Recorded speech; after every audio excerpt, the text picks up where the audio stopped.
Здравейте, приятели! Днес ще направим проект, който е свързан с училище. Дано да ви е приятно видеото. Да започваме!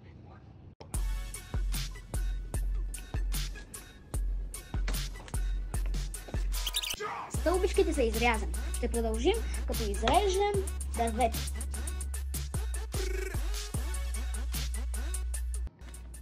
Ето, готови сме с картинките, на които са библиотеката, тенисната маса, залата за спорт и класната ни стая. Сега ще ги залепим с лепилото. Ще залепим класната стая горе. И сега, като го залепихме и го намазахме с лепило, ще го залепим отгоре.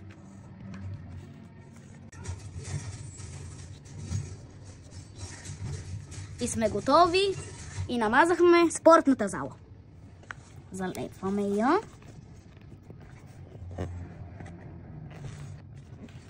По този начин и сме готови. И хора, готови сме и с последното, библиотеката. Сега, понеже сме я намазали, ще я залепим.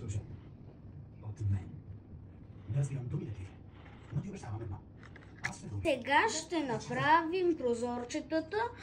Правим ето така кръстче. Затваряме прозорчето и става като затворено. Вече имаме 3. Ще направим още едно. И хора, сега ще залепим прозорчета и като залепим прозорчетата по този начин, задържаме, за да се залепят и готово. Готови сме. Може да преминем към оградите.